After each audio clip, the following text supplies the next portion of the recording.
ലോകമേ കാണുക, അറിയുക, പ്രതികരിക്കുക.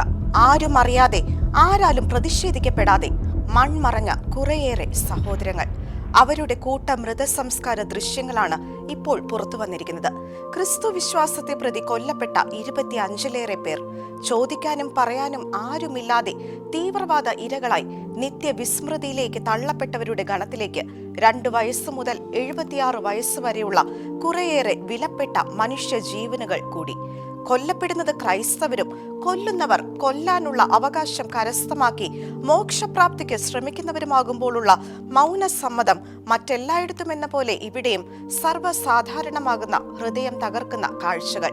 ഇത് കഴിഞ്ഞ മാസം അവസാനത്തിൽ എത്യോപ്യയിലെ ഒറോമയ സാക്ഷ്യം വഹിച്ച ഭീകരതയുടെ ദൃശ്യങ്ങളാണ്.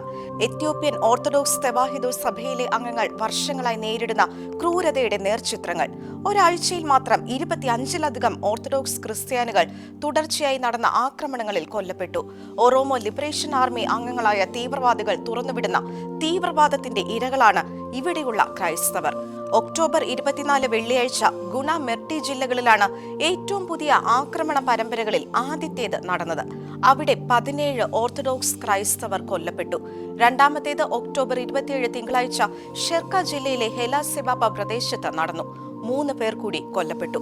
ഈ ജില്ലയിൽ മാത്രം കഴിഞ്ഞ 2 വർഷത്തിനിടെ 115-ലധികം വിശ്വാസികൾ കൊല്ലപ്പെട്ടു. കുറഞ്ഞത് 9 പ്രദേശങ്ങളിൽ നിന്നായി ആയിരക്കണക്കിന് ആളുകൾ പലായനം ചെയ്തു. ഒക്ടോബർ 28 ചൊവ്വാഴ്ച ഹൊങ്കോളോ വബെ ജില്ലയിലെ ക്വക്സ പ്രദേശത്ത് 3ാമത്തെ ആക്രമണത്തെ തുടർന്ന് 5 ക്രൈസ്തവർ കൂടി കൊല്ലപ്പെട്ടു. ഇവിടെ നിന്നുയരുന്ന ഈ നിലവിളികൾ ആരുടെയും മനസാക്ഷിയെ തൊട്ടുണർത്തുന്നില്ല.